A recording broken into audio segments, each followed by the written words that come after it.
Good morning, everyone, and welcome to Breakfast Stream. Paul's here. Hi. Paul is visiting us. I'm here. That's where I was flying. Paul was on his way to Raleigh. And you actually got here Tuesday. Tuesday afternoon, yeah. Mm-hmm. Oh, actually, Paul got here during Moon. Mm-hmm. Yeah, my flight landed right as you started, so. Yep. I think I had mentioned that near the end of that stream. I was like, there's someone in the house. And it was Paul. That was me. Paul was here. Alex and Brandon got me here, so.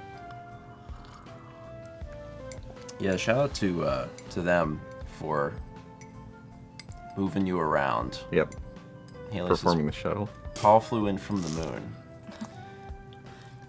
I mean, most people know it as Ohio, but I guess there's probably a few folks that know it as a different name. I mean, there's two O's in it, and O's are round like the moon, so QED. Becca, it's all Ohio. Mm-hmm. Thank you for being a people mover, Brandon. Yeah, Paul's been here for a few days. We've done a few various things. Yeah. So we'll talk a little bit about what we've been up to, and as part of that, some of the projects that Paul works on, because I always enjoy hearing what Paul is like doing and like what kind of like data you're accumulating. Weird mapping stuff, so. There's always some weird mapping stuff, and I always enjoy it. We'll start with reading some alerts here. We got 10 months from Haley92, 38 from Tokanute, 38 from Vagabond. Vagabond also gives a sub to Malier. We got 24 months from CJ the Grand Hunter. Congrats on the 2. A lunar feast fit for a space emperor. Tiny Andy's eyeball-popping Moonbow mystery meat. So this is about Ohio. It truly is. Not just Skyline Chili. I think at Tiny Eddie's factory is, in Piqua. We got 1,000 bits from Darbicus that says, Eddie, please give our guests something sweet to eat, preferably something that doesn't include a trip to the emergency room. Eyeball popping. Okay, so we're off to a bad start. Moonbow mystery meat. Are the eyes in the meat, or do they make your own eyes pop? I think they make your own. Because I was thinking maybe it could be some sort of like boba situation where... Fit for a Space Emperor. Mm-hmm. Space Emperor is just the name for the Ohio governor, I believe. Mm-hmm. We got 350 bits from Radio Dread. Says, Clown Test feels like there's been some added that I haven't heard. I can't confirm that, because I don't know, but I think perhaps maybe Chaz has been adding some clowns in the background. Also, shout out to Vagabond, because he's often responsible for getting those added as well. Aren't, like, the most astronauts, like, from Ohio? Oh, yeah. Yeah. Most astronauts, most presidents. Mm-hmm. Don't know what the correlation is, but everyone wants to leave Ohio, so. They want to get as far away from Ohio as possible, and the only option is the moon. Go join NASA. We got 16 months from Nervous Jellyfish, 36 months from the Relude. Congratulations on the 3. Chess says that was certainly my thought driving through it. Here's another one. If your generals are feverishly wealthy, feed them Tiny Eddie's smoked tiger pieces. Nothing makes you poor. I mean, tiger's expensive. Yeah. 1050 from Nisa says, in Seinfeld voice, what's the deal with airplane food, Eddie? I'm home. Vacation was great. Now just have to sleep off the jet lag by Monday. Well, good luck with that. Have fun. Because sometimes that can be extremely rough. Enjoy some smoked tiger pieces when you can. Maybe not. I don't know. I'm not sure where that's legal. Probably nowhere, I think. Probably not here. But probably somewhere you'd get jet lag coming from, so. That's true. That's true. We got 48 months from Night Owl 20. Congrats on the 4. 34 months from Ryan 2122. Fossix gifted a sub to Travel Blues. Appropriate. 29 months from Aris D57. Vegetable Sorbet gifted 3 subs to Moth Sarcophagus, Sammy 5018, and the register 0319. Vegetable, thank you. 4 months from TJ Koopa 3018, 22 from Sama Noir, 306 from Fries Pikachu with the 8-Bit Dancers Star Rain, and 50 months from Lord Baumeister. Thank you all. And good morning to all of you on this, what is it, Thursday? It's a Thursday. Thursday. Thursday is a lot like Tuesday, but later. Well, but it's earlier than next Tuesday. You may have me on a technicality. So, Paul got in Tuesday. Yep. And all we really did that night was had folks over and made some pizza. There was some severe weather that was coming through, and we weren't sure if Power we went was- out, if a place would have power or even be open, because school's closed early. Yeah. Things were flickering. It was Yeah, the power interesting did for a little flash. bit. There was some moments of like extreme wind, and Alex and Haley were on their way over, and they did not get there before that extreme wind was happening. And whenever they walked in the door, both of them were very, very wet. They were damp. Yeah. So Haley says, Alex and I drove during the bad weather in order to give food to Chaz and Jeff. That's true. Haley did post in the group chat and said, "Oh, that's a direction rain can go." It was raining sideways. So that was Tuesday, and that went pretty well. That was fun. We just kind of sat around and chatted and ate some pizza, played a few video games. Ticket to Ride. Yeah, we I played played Ticket to Ride. Haley says, we saw someone's Christmas tree fly past. What? I didn't hear that. Oh, crap. Like, I know that you said that there was debris, but Haley says, I think the wind hit 69 miles per hour. Nice. Yeah, that's very fast. That's a fast nice. I didn't know that there was a Christmas tree involved. Yeah, Radio Dread, nice, but also not nice. We also had 2 months from Did You Know Gaming. Did You Know Gaming? Thanks. They said there was a tree. Yeah, I never went outside during any of this. Yeah, it was definitely a little bit bumpy on the landing coming in, I'll say that.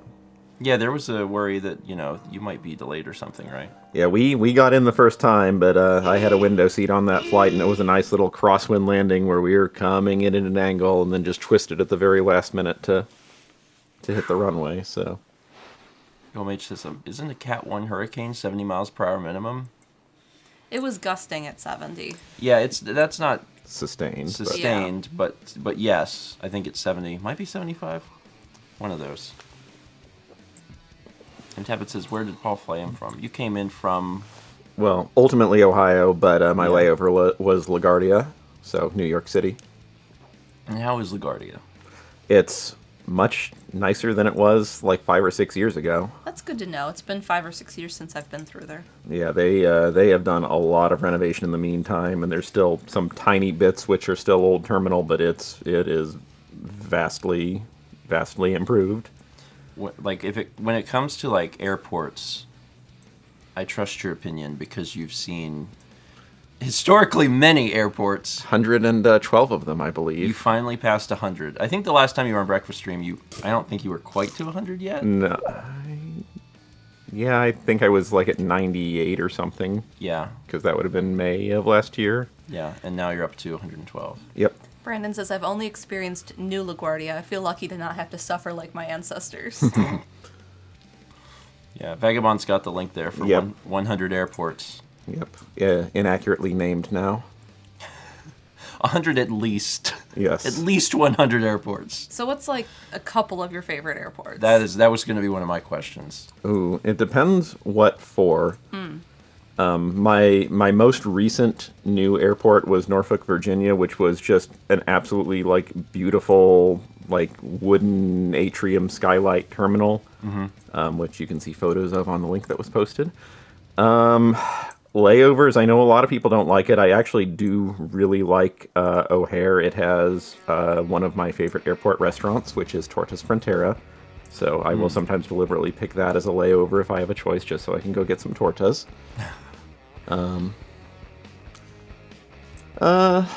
I don't know.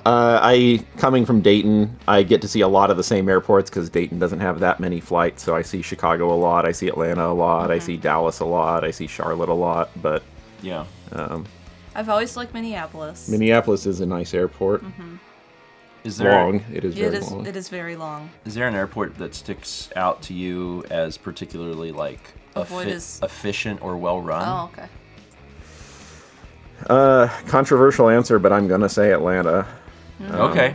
You have to have rules of engagement, and I will never book a layover less than an hour there. But I have been very happy, given just the sheer number of planes they have going through there, how well it is run relative to that. Now, obviously, like tiny airports are going to do a lot better because it's a whole lot easier to stay on time when you have a plane coming through every 2 hours instead of hundreds. But yeah. Yeah, and then inversely, is there a particular airport that you can call out where you're like, man, this has not been good? I know that you've traveled a lot over the period of a long time, so I know you probably have some just bad travel stories. I'm just curious. If O'Hare used to be a lot worse before they realigned all their runways. Now they were in the issue where they could only run 2 runways at a time, so if they ever got behind, they just couldn't catch up. Now they've reorganized them, so there's a bunch that are parallel. They can use a whole bunch at once, and they can actually catch up if like a storm goes through. Cincinnati's not bad in that regard too, but I rarely have layovers there since I am taking off from there. I did have a layover there once. I have flown from Dayton to Cincinnati for a layover back when Cincinnati was a Delta hub. Shortest commercial flight I've ever had. I remember the last time you were here, you told the story about how you were on a bus, but it qualified as a flight. Yeah, that's great. And I didn't end up putting it in the flight log because we never left the ground. So, if you would have went off of a sick ramp, would that have counted? By my definitions, yes. Yeah, I put that rule in place of the, what do I count as a flight? If we get on the plane and then start taxiing and then something happens weather-wise or otherwise and we have to go back to the gate, does that count as a flight? And so the rule I internally had was we have to get off the ground for it to count. And I mean, I'm sad that there wasn't a ramp, but also I guess buses typically should not go off of ramps. It might be like a bad idea. Yep. We had 53 months from IC Patterns. IC Patterns. Someone had asked about your experience with international travel. I have some. My work travel most of my travel is for work, and most of my work travel is within the U.S., but I have had a few international trips, so I actually did get to go out to Okinawa in Japan in April and May of last year, and so that was a fun one. It was my first time flying Japan Airlines, which I very much enjoyed. Yeah. After the incident earlier this month, I actually did look up and see if the plane that was involved was one of the ones I flew on, and it was not the same exact aircraft, but they were all delivered in the same lot, so I flew on an identical plane to that one, so that was fun. You've been to Europe. I've been to Europe a few times. Well, my parents were Air Force, so I actually lived in Europe for a couple times growing up. I was in Berlin, but I was 3 years old, so I do not remember that. But I lived in the UK from age 7 to 10, so I do remember that. That was fun. And then I've been back a few times, mostly more Northern Europe. But yeah, I've been to Germany, France, Austria. I went back to the UK. We did Sweden. Technically, I was in Finland, but only for a layover. And we've gone to Iceland a few times, if you want to count that as Europe. So, And we actually did an Iceland trip in just about a year ago. I was there 1 year ago. So There's a lot of travel. Paul has to travel for work, and as a result has been around a lot. been everywhere. Paul's been everywhere, man. I think I've been to about 40% of the cities listed in that didn't song. we talk about that one Yeah. night? On a game night? Yep. I love that. Yeah, Paul has had like a lot of hotel stays. Paul, you're just about to 1,000 hotel stays. I'm more than I'm just about to 1,000 with Hilton alone. Hilton, yeah. Because you get lifetime status at 1,000. I'm at 987 nights, but I've also Close. had stays in other, brands as well. Yeah. So total is probably somewhere in the 1,300 to 1,400 range since I started tracking, and even more before that. What is my job? I work. I am basically an engineer who works on the kinds of flight simulators that you use to train pilots. So I am not a pilot myself, but I work with a lot of pilots. Yeah. Do I keep a travel map that has all the places I've been? Well, funny you should ask. Flighthistorian.com. I'm sure someone has the link.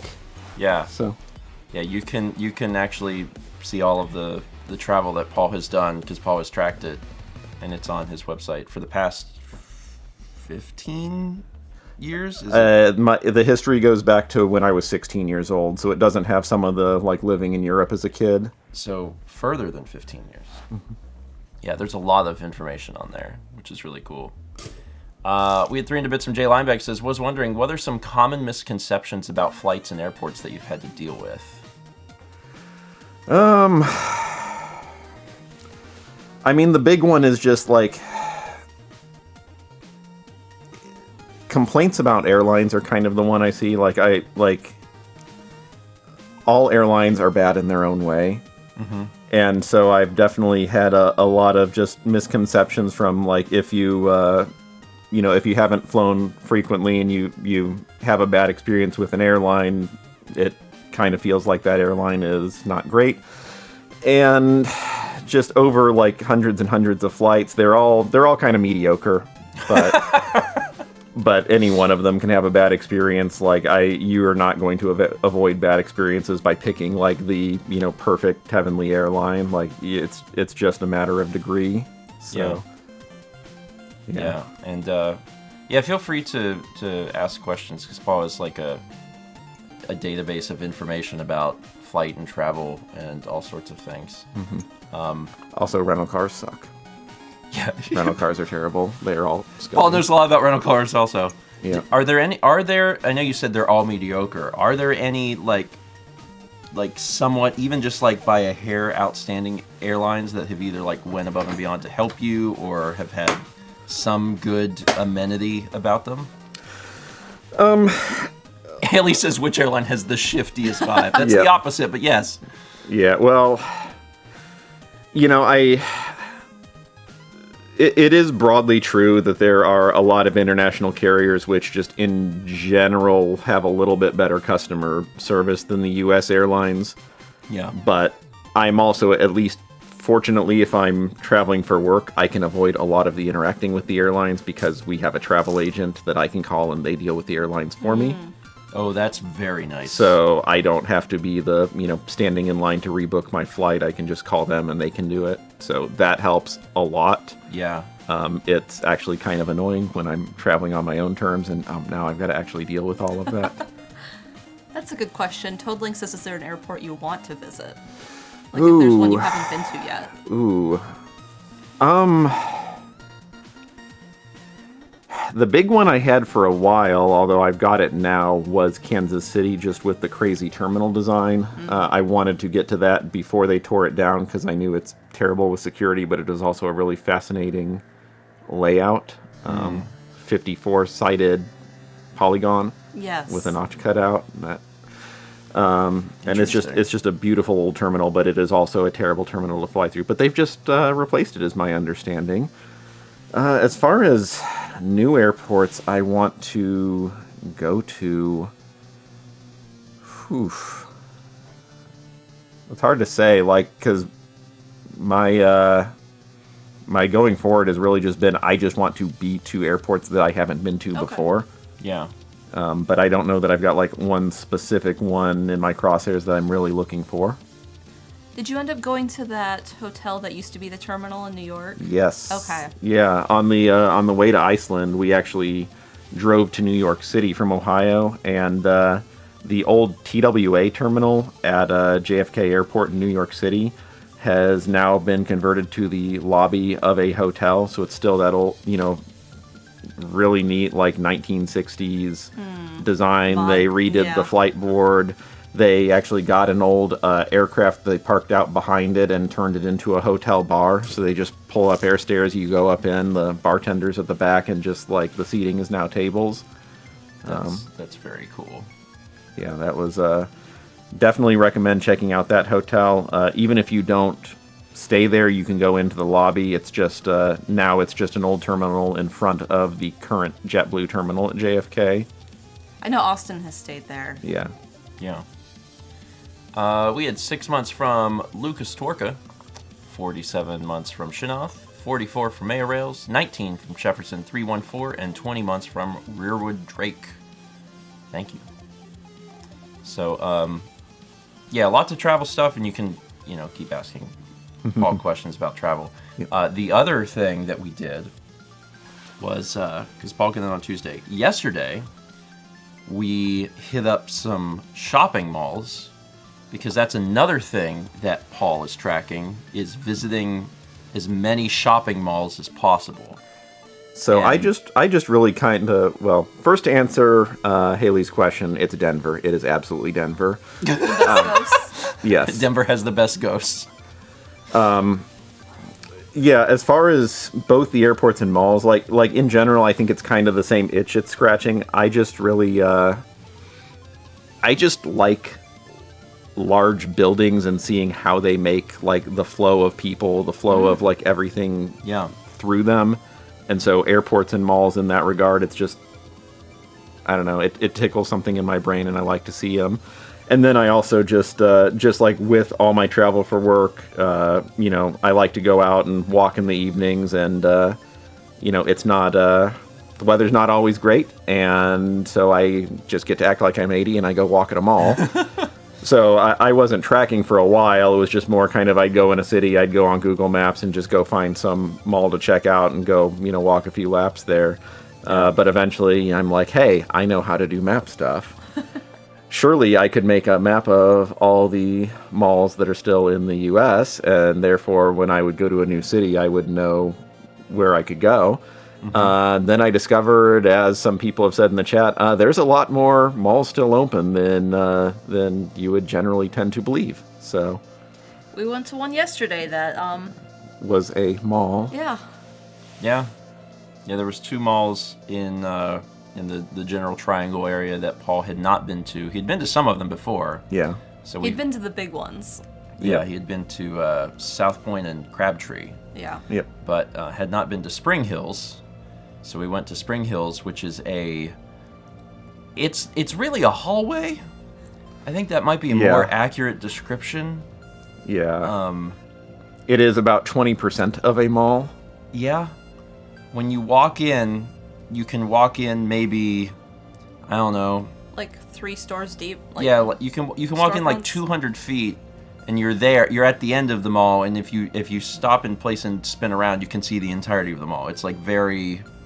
Well, I think what was most interesting about that one was looking at what it used to be. Yeah. Yeah. What they kind of hid and what they didn't hide from what it used to be. Yeah, they had a department store in it, and we're pretty sure, just looking at the ceiling, looking at the floor tile, that the mall hallway used to be bigger, but at some point they just decided to expand the department store to take up more of the mall. It just took the hallway, essentially. Yeah. So. They had, honestly, that mall was somewhat efficient in the sense that, like, a lot of times you go into a mall and it's the full-size mall, and it's just, there's missing stores. And Spring Hills, instead of doing that, like, a lot of the storefronts were still in use. They had just, like, there was not very much mall left. Yeah. The physical size of the mall was gone. Like, it was just a tiny thing. But all of the spots were occupied. Except so one, I think. I think there was like one Yeah. kind of empty spot. Yeah. So it kind of makes it feel like, this is fine. It's just a tiny mall. Yep. And then we drove up to Chapel Hill to go to University Place, which is the former, where it's like it's the full-size mall, but 90% of the storefronts are just missing. And they, looking at map imagery, we got there. Apparently, they had cut half of the mall off. Yeah. So there was a big. We were turning in. There was a big construction project. We walk in the mall. We're like, this is kind of small. They had chopped it and tore it down. Yeah. So about almost half the mall was now just construction site. Summer Noir says, a mallette, if you will. Yes, it was. Yeah, it was, it's interesting to go to these places because, like Paul said, there are more malls open than you may imagine, and some of them are housing, like, a very small handful of stores. And I think University Place was a good example of that, where, like, there's this fairly big building, and there were people in there chilling out. Yeah, there was, you know, a Planet Fitness and a movie theater in there. Mm-hmm. A unique movie theater. I think it, Yeah. I need to look it up. I think it had some neat stuff. It wasn't like a standard movie theater. okay, But the first one we went to had a DMV in it. yeah. And Paul had said that was kind of common, like I've seen it converting- I've seen it in a lot of places of like DMVs or other government type offices. Yeah. So, do you know how many malls you're up to? I know it's a high number. Yeah, I didn't run the count. I'm kind of hiding the count from myself because unlike airports, there's way more malls I could potentially go to. Sure. And I do not want to 100% malls because Yeah. that would be a bit of an obsession. Yeah. But I've just kind of got a map out there where I can just visually color code which ones I've been to and which ones I haven't. But if I had to guess, I mean, it's in the hundreds that I've been to. Haley asked, which mall was the most emotionally impactful? Forest Fair Village / Cincinnati Mills / Cincinnati Mall / Forest Fair are all the various names it had in Cincinnati, Ohio.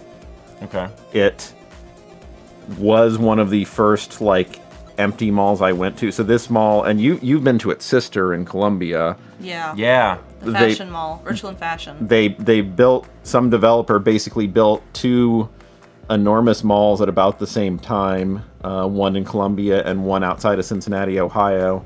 And then the one in Cincinnati, it's absolutely enormous. I think at one point it was like the second largest mall in Ohio. Mm-hmm. It was renovated like 20 years ago, and then it was just almost completely empty. So you could walk for like miles in this mall, and there were about 2 things open, including one actual like really neat arcade place for a while. But they moved out, and it actually ended up getting shut down by the fire department about 13, 14 months ago. Oh, wow. But yeah, it's the just so quiet that you could like hear your footsteps echo, and also hear the drips of water in the water buckets they'd placed everywhere if it was raining. They turned on the minimal amount of lights at night, so That's it how was Richland Fashion was. yeah. So Because it had a bunch of just like big lights everywhere that felt very, yeah, Yeah. I don't know, movie-esque in a way, and they just would never replace them. yeah. Yeah, Colton said that was a childhood mall and had mentioned... Oh yeah, Arcade Arcade Legacy. Legacy. That's it. But yeah, they moved on to a different location shortly, actually, before the mall was closed. So Yeah, it's interesting because, like, to an extent, you could probably throw out any specific mall name, and like someone here probably is like, "Oh wait, that's my mall," you know. And it's very bizarre when they're down to like 2 stores, because it was like that in Columbia. Yeah. Mm-hmm. There was a mall in Columbia when we lived there, and I don't even remember exactly what it had, Mal. Richland Fashion had Yeah. a Books A Million, a TGI Fridays, and some big anchor tenant. Okay. And sorry, the haircut's on. Yeah, I know. Whenever I heard it, my brain was like, "Oh God." are you supposed to be? Yeah. No. Richland Fashion Mall was really neat from what I hear, and they took out the food court and made it an AT&T customer service. Like they put a bunch of desks in it for people to work in, and then they blocked it off. Yes. And then they also put up like a big parking deck, so you couldn't even see the mall. You just saw the parking deck. We were there. I had to do an art show there when I taught in Columbia. We had a big art show there for the district. So we had to go set up student artwork there. And it was like basically abandoned. There was no food there at all besides the Fridays. Ketsuki Randy says, when you were in Okinawa, did you visit the Aeon Mall with the aquarium around the elevator? And yes, I did. That was a very neat mall. So I think you posted pictures of that to us at some point. I might have. Yeah. If not, I don't remind think me, they're I on can your send website them. or anything, Yeah. but like I remember seeing something about that. Yeah. Yeah, so if y'all want to see which malls I've been to, paulbogard.net/enclosed-mall-map, and it's just a big color-coded map. We'll zoom in on the U.S., but if you scroll around the world, I put in the ones I've been to in Japan, I put in the ones I've been to in Australia and New Zealand, the couple in Europe I've been to. And the interesting thing is on that map, it also shows unvisited malls. Yep. And I think that's just interesting in and of itself because, like, there are a lot of malls. Yeah. Yep. There's I've got a lot of stuff. And then I've got a few on there where I visited them and then they then later closed. So then I have a color for that too of I've been there, but you can't go there anymore. Yeah. Yeah. Is that super common since you've started doing this? Like, There's a few I did deliberately. So like there's a mall up in Springfield, Ohio that closed a couple years ago, and so I very deliberately made sure to go on its last day. And I was not the only one. Like there were like people like doing the back in my day, like telling their kids, "Oh yeah, this like where was where I was growing up." So I was just kind of like listening to some of what they were saying. It was neat. I actually did that completely accidentally the first time. I was on a trip in Oklahoma City, and I just was like looking for a mall. I was just looking for somewhere to walk. I went to a mall. I go there. There's like one thing open in it. It's like complete, almost no one there. Mm-hmm. Okay, pretty neat. Whatever. I go back to my hotel room. I just Google it and I find a news article that's saying the mall was closing the day that I read the article. So apparently I accidentally went to the mall in like the last half hour that it was open without any sort of planning. So I really like that. You managed to like add that one to your list and not even know that that was the last chance. And that was before I even had the list. That was just when I was just kind of Googling and going. Oh yeah. Thomas said, I guess I'm taking you to Cordova Mall on Sunday. That is, if you would like to do that with me, I will do that with you. If not, I can just do it when I land. See, I have really like positive feelings and emotions towards malls because whenever I was young, I associated the mall with like positive things. Like I would go there with my parents and we would walk around. It was like an entire afternoon. There would be, shopping and stuff, but also like, you would see you'd go to like all different video game stores and like bookstores and things like that. So even now they're weird because they're kind of dead, but I still like the idea of walking in. Oh, Thomas says antique malls. I'm assuming that's different. They're not on my list. I like them as well, just as a large building. But yeah. Let's see, the question, is there a reason I choose malls over parks? No, I also like parks. I'm just kind of a baby about cold weather. So, if the weather's nice, I'm going to be going outside somewhere to walk. Yeah. But yeah, if it's windy or if it's freezing, like I want to be inside.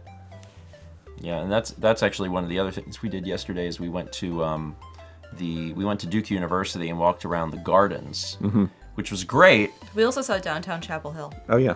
Yeah, but it was a little cold for that, especially because it was windy. Mm-hmm. So when the wind blew, it was like, oh. But the gardens was One of nice. us didn't bring a coat. Mm-hmm. Everyone will assume that it was me, but no. It was me. Mallory was the one who did not bring a coat. But yeah, Duke was cool. drove around the chapel, kind of. We couldn't park. There was but- no parking, it was too busy. Yeah. And then we went to the gardens, and that was neat. But it was January, so not much was in bloom. Yeah. There was some snowdrops, and there was some camellias, and that was it. So y'all definitely have to go back. Yeah, we will. Yeah, the person at the desk had said end of February, early March was the best time to go. And then she clarified, it is very busy. And I'm like, well, that's fine. Anything is a parking space if you're brave. Mm-hmm. Anything is a parking space once. Yep. Yeah. Yeah, but that was really nice. So we had overall like a fun day yesterday. Haste the Day says the Japanese section is my favorite part. That's where we walked. We asked the Yeah. lady at the desk what she recommended, and she said, well, that's where the stuff is in bloom right now, so go there. Yeah. There's a little in bloom. A little. Yeah. I got a picture of a oh, hold on. It's on Instagram. Yeah, but I have the actual Okay. version, so give me a sec and I'll show you. I was taking a few photos. It's weird because like I very much enjoy doing video, but like I doing photos are fun, so then I have to try and like balance which one I'm doing and when. Is it this? Where is it? It's this. This. Yeah. So I got this photo. I'll have the mods put it up. And because there's even though not everything is like in bloom right now, there's still like a beautiful like red Japanese style bridge. There was a heron. And there was a heron, so I managed to get this shot. And that came out really nice. But yeah, it was a little cold. Would have been better a little chilly. if it wasn't windy. Yeah. Yeah. Yeah, if the wind wasn't blowing, it would have been great. But next time. I guess next time we'll just be fighting people instead of wind. But Yep. I know Mal definitely wants to go back. So anyway. Oh, and then last night also, Alex cooked a huge dinner. Yeah. Because Alex spent hours cooking green bean casserole, sweet potato casserole, and baked a ham. Yep. And We had a ham party. we did. We had a we had a ham party. We also got to play Puyo. Mm-hmm. I didn't really see the outcome of the Puyo stuff. I know Haley was very excited to play against Paul because historically Paul has been our most advanced Puyo friend. Yeah, she won more than I did, though, so... Haley's been practicing She is, a lot. Haley's a been very good practicing job. a whole lot. So, the only thing that I know is that increasingly there are more people in our friend group that I cannot play these puzzle games against. Mao is swap master? I won swap. She did. Oh. Well, that was the fun one where we were doing a 4-player game, first to 2 wins, and all of us won once. Yeah, and then I won, so Yeah. it was determined that was like the... So now I'm practicing swap. Yeah, I didn't play a lot of it, and then near the end I was like, all right, I'll jump in playing Tetris, and like, Brandon and Chaz refused to participate, which is fair. it's smart. Really. It was me, Haley, and Paul playing at the end, and like I died. Just died so quick. I think we played 6 or 7 rounds, and I managed to not get in last place one time. And I was like, okay, all right. Sure, Chaz. Seems true. Seems like a lie. Keppelhead, Oh, hello. come here. Come here. Or don't. Or don't. It's up to you. Just sit over there and stare at us. Looks like we're swapping. Paul might be chosen. It depends if the boy walks over here. Yeah. We'll see. We walked into a cat cafe and bought a toy for Kepler, and Paul bought toys for his cat. Yep. Maxwell Pepperoni is going to get some toys. We when we were in downtown. We looked at kittens and thought, I didn't think anything. When Mal was like a cat cafe, I was like, You're gonna look. listen. this is dangerous. You can't. It just was dangerous. You can't just go into a cat cafe. It was very dangerous. So we were there for a short time, but yes, they had a lot of Come here. cute cats in there. Come on. So there was one in there that was particularly cute that Mal was like, look at that cute cat. Her name was Pudding. It's beautiful. She was really uniquely like patterned, like semi-long hair that was white, and then she had like a little bit of calico on her ears and these blue eyes. She was real pretty. Very cute kitty. Vagabond says, were any of them up for adoption? All of them. All of them. The whole, yeah. It was an adoption cat cafe. But yeah, There you are. we cannot have any other cats No, while we have not right Kepler. now. So There you go. Why don't you walk over to Paul? It's fine. He has cat. He knows. my lap is occupied. Sorry, you will have to make. There you go. Yeah, Kep is only kitten. Kep's health issues dictate that he needs to be an only cat, which is fine. He gets more attention this way. Welcome, buddy. Glad you're here. G-Sammer sent in 300 bits with the message, obligatory ham. Sometimes It was he very doesn't good know ham. What to do with his back, so you can just like grab It's him very, and very like good turn ham. him if he's like Alex Not did a great settling. job cooking the dinner. And Cheesehammer also gifted a sub to, I think this is Cheesehammer's cousin, Ham Hammer. We don't see Ham Hammer too often, but hope Ham Hammer is doing well. Anyway, any other travel questions or anything that you have for Paul? Feel free to go for it, because you very rarely are going to have the opportunity to have access to like as much data as Paul has collected over the many years. So I just like tracking things, so. it is genuinely fascinating. Like, I really do encourage people to visit Paul's site and just look around, because like there's so much information on there. I do an annual like year in travel summary every New Year's Eve that I basically start working on in January of every year. So Basunas asked, what's the city with the best food? Charleston definitely punches above its weight for relative to population. Like, generally, the bigger you get, the South more options Carolina. you're going to get. But yeah, Charleston, South Carolina. Yeah. I don't know about Charleston, West Virginia. I think I've had Starbucks there. But. Yeah. I don't know that Charleston, West Virginia is like a food center of the country, but there's probably some good food there, yeah. I mean, I have had good restaurants there. But yeah, Charleston, South Carolina, I'd say. Becca, no, it sucks. Yeah. Yeah, Charleston is known actually for a lot of their, yeah. food stuff. So Smallest airport I've been to, probably, well, so for commercial flights, because I've actually been at a lot of general aviation airports. A couple of my friends are pilots, and so I've gone to like little county airports and, flown out in their little propeller planes with them. Yeah. But as far as, ones that I flew on an airline to, probably either Lawton, Oklahoma or Flagstaff, Arizona. Both of them were the kind of tiny airports where they didn't have jet bridges. You just walked out to the plane, single gate. You go through security right before you get on the plane, that sort of thing.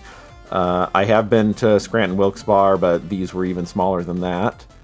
Florence, South Carolina was very small when I took that a few times, and like the baggage claim was kind of just like a table they would set out sometimes, and like that would be it. Yeah. I love it described that way. And that's how Lawton was as well. They didn't have a carousel. They just had like one of those metal roll-up doors and a ramp, and they would just open the door and they would put the bag on the ramp and it would just stay right there until you grabbed it. What airports have the best, cleanest restrooms? Well, depends on the terminal. Especially at some of the large hubs, I've definitely learned where the better restrooms are. No, I do actually like the Dayton airport because they are one of the few I've been to that actually considers that, hey, if you're going into an airport bathroom, you might have luggage with you, and therefore there should be room for that luggage to move around. Yep. Yeah. more airports are starting to do that as they renovate, but I've always liked Dayton for that reason. So. Yeah, I mean, that's true, because, like, if you have someone that you're traveling with that can watch your luggage, sure, but a lot of people are traveling alone, and it's 90% of the time for me, so. Yeah. Why would you have luggage Our in an airport? attendants common, because I know Charlotte has bathroom attendants. Although I think they might have... I haven't gone through Charlotte as much as I used to. I feel like it's only been that one terminal Yeah. that goes forever. No, Charlotte was the only place I saw that, and I don't believe I have seen them since COVID. Okay. I haven't yeah. been through there in a long time. Yeah, I may be misremembering, but yeah, I don't go through Charlotte as much as I used to. And I don't recall seeing them in a few years. Yeah, that was always odd. Yeah. Like, in one sense, I appreciated it. In another sense, okay, there's someone whose job it is to watch you pee. Thomas And was just there, and they were there. When They were Thomas there? Was there. Okay. Midnight Chrome says, which airport has the easiest entrance and exit in terms of drop-off and pickup? God, I feel like one of the worst is Raleigh. Yeah. Yeah, that was an odd one. I mean, it just generally comes down to the smaller it is, usually the easier it is. Yeah. Yeah. Like, again, Dayton's my home airport, and it's not tiny, but it's, like, there's never an issue getting in there. Yeah. Terminal 2 at Raleigh is awful. Yeah. Yeah, and they even, like, for the longest time, the hack was to tell people that you would pick them up at the arrivals, but now even the airport tells you to do that. Mm-hmm. Or the departures. Departures, sorry. yeah. To pick up at the departures. And, now they have a big sign up that's like, hey, pick people up here because it's faster. And I'm Yep. like, my God, like... But I don't know how you fix that at this point. They would have to, They like... have to redo all of that. They'd have to redo everything. Because when you come around the corner from Terminal 1 to go to Terminal 2, everyone has to switch. So there's, like, the crossing of that. But if you're going downstairs to pick up, it bottlenecks, like, in the middle of that crossing. Yes. It's a nightmare. It's not... Carly had a hard Right. time picking me up from Minneapolis, but it was also snowing. Yeah. What's the worst city, not necessarily airport, you've ever been to? And why is it Boston? Boston, I didn't hate Boston. my complaint would be just, I do not like driving in that city. Oh, yeah, for sure. Yeah. I've done it a lot because I used to have to go up to Portsmouth, New Hampshire for work, and they don't have a commercial airport you could fly into, so it was either fly into Boston, Manchester, or Portland, Maine, and they were all an hour to an hour and a half away, depending on traffic. So I did Boston a few times so I could drive back, like spend the night in the city before flying home, because that was the most interesting. But yeah, getting that rental car, getting through all that Boston traffic and up into New Hampshire was a bit of a pain. Most of the time I did Manchester or Portland. I'm looking at going somewhere for a wedding, for a family wedding.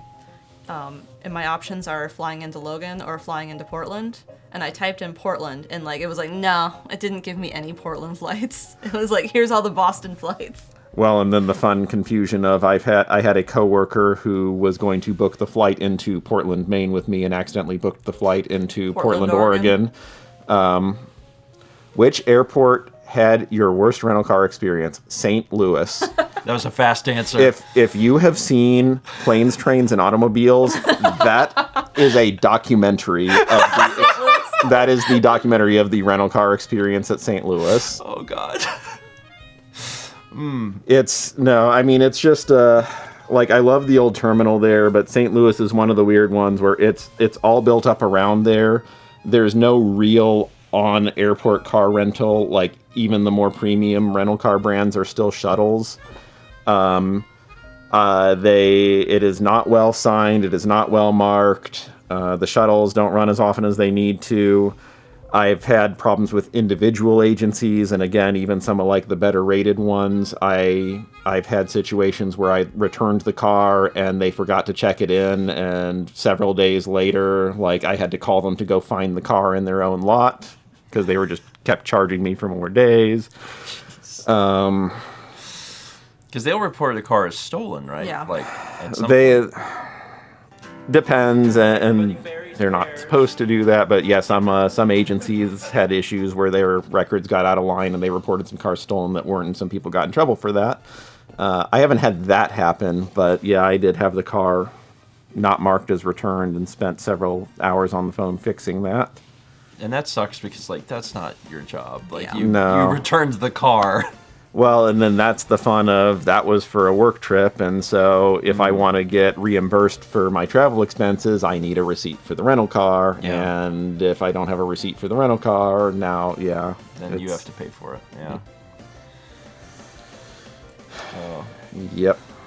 So, We had 300 Bits from Space Vixen Music says, fun airport trivia. The bass riff intro for Canadian band Rush's song YYZ was inspired by hearing the Morse code call sign for Toronto Pearson Airport. that is accurate. Interesting. I did not know that. And that song is on my list. I've got a playlist of travel or of flying songs. So, The most unique airport terminal. I know you talked about some of those earlier. didn't know I if there's- liked Hilo because it was largely outdoors. Mm-hmm. And I mean, Honolulu was to an extent. There's a few that just have bizarre layouts, like London Heathrow is just bizarre. Yeah. My favorite layout, just from a visual perspective, is Chicago O'Hare. Like, that is the airport that got me into drawing the terminal silhouettes. That's right. That's another thing that Paul does. So, There's and that's also on your site. Like, there's an entire section where Paul does the silhouettes of airports, and it's very fascinating because, man, there are many designs for airports. Mm-hmm. Like, Vagabond's got the link for Yep. you. So, yeah, it's very fun to compare them. yeah, so every airport I've been to, I try to draw the terminal silhouette within a few days. Obviously, big airports take longer, but Yeah. I told Paul one time that he should consider doing like a coffee table book, and I still think you should do a coffee table book because I just think that that's a very cool idea. Yep. Well, if anyone wants to take my terminal drawings and do that, they're welcome to. Oh yeah, I love the tunnel with rainbow lights at O'Hare. Fun thing, I've got a photo somewhere out there. I think I linked it somewhere in my blog, but obviously during COVID, work travel went way down, but it didn't go to zero. I still did have a couple of trips, like during later 2020. Mm-hmm. So one of them, I flew through O'Hare, and if you've been through that neon tunnel, you know it is crowded all the time. I have a photo with nobody in that tunnel, and it is just bizarre. Oh wow. Let's see if I can find that. But Yeah, if you can find the photo, you can just post it into like image dump, and the In mods. Discord? Yeah, and the mods can get it on screen. yeah, let's see. Yeah, it's Fossix found it. Oh, okay. You found the photo? Well, thank you. Incredible. So fast. Careful. Boop. Yeah. I don't know. It's all very fascinating. Oh, here we go. Wow. Fossix, thank you for finding that. Also, not only is this like an interesting photo from the fact that like there's no one here, but this is an extremely good photograph. Mm-hmm. It's very visually appealing. Yeah, so that was, I think, like August or September of 2020. Yeah, and with the lights, yeah, that's very, very good. Yeah, I really like that. Yeah, it was weird being in O'Hare and like being able to hear the air conditioning. Oh yeah. Yeah. Yeah, there are so many places, and airports are, high among them, where like they're always so busy that you're not going to hear other ambient noise other than like footsteps and people. So for that to change is very like disconcerting. Yeah, I think the only other time, like besides the COVID flights, the only other time I had something similar to that was just coincidentally, I had a trip for work on the 10-year anniversary of 9/11, and so I don't think I still have the photo, but at some point I was at DFW, and again, you could look down the terminal and like not see anyone. Interesting. Like, it was really empty that day. Yeah, this is really appropriate music for like terminal with nothing in it. Mm-hmm. Yeah. Hey, Anyway. Hi. Oh, you're very content, aren't you? I think we just realized where we were. And we're like, oh, we like this. This is great. Wolf purr. Oh, happy cat. So yeah, that's been what the last few days have been like. I think today we don't have any real specific plans, so we're just kind of gonna probably chill because we went pretty hard yesterday. I mean, we did a lot of driving and also a lot of walking. Mm-hmm. So we'll probably do a little more relaxing today. Play some board games. We got a chance to go to there's a board game store, tabletop store in Chapel Hill, Durham area called Atomic. It's where me and Alex had went to pick up Fiasco, a few months ago or whatever, whenever we got that. And we were going to an Asian grocery store, and when we got to the Asian grocery store, we realized that that board game store was right next to it, and we're like, oh. So we went there as well, and we picked something up. Favorite IATA airport code? Well, I like some of the ICAO ones because they're longer. So Rapid City is a fun one because it's RAP, but most of the US airport codes, when you switch it to the ICAO code, you just stick a K on the front of it so it becomes crap.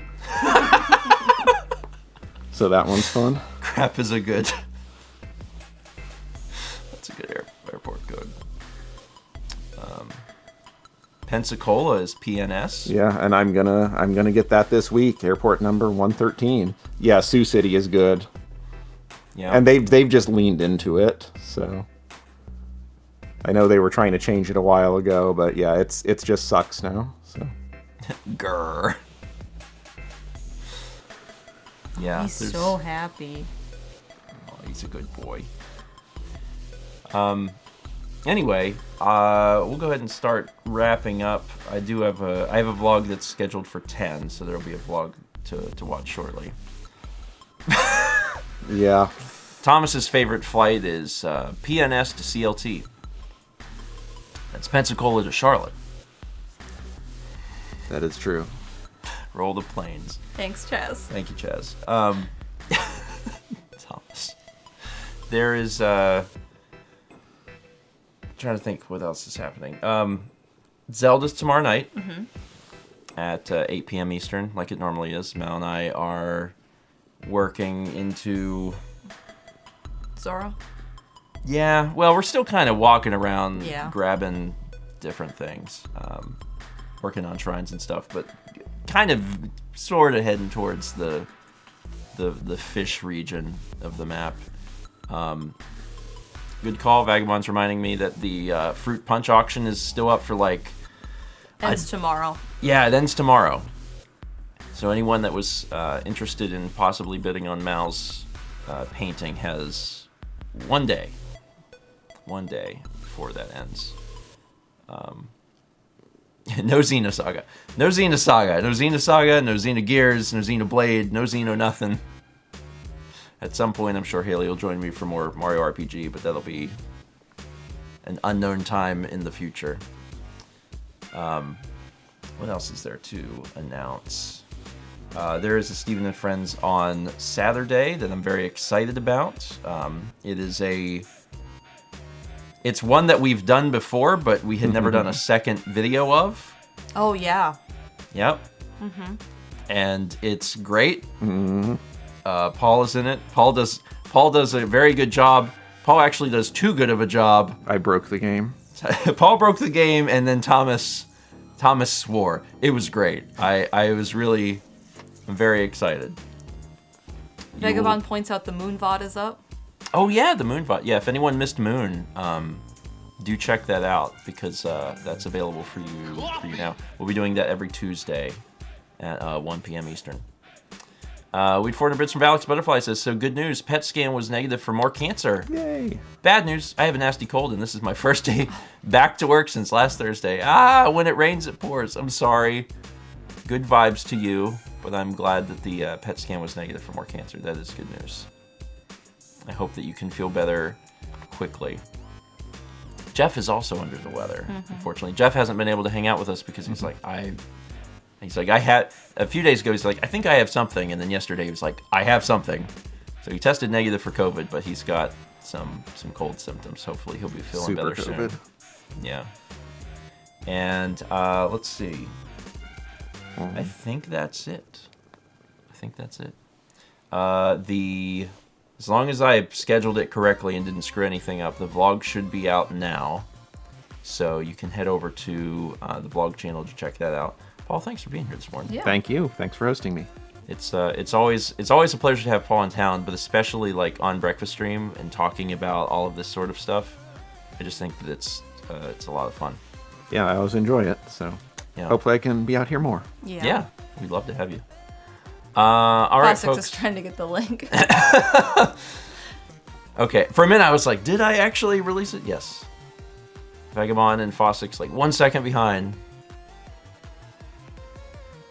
Go ahead and check that out. All right.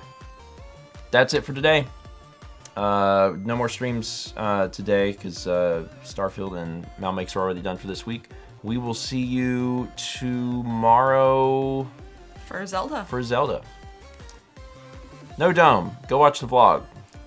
Bye. Bye. Just tossed a bunch of cat fur up in the air.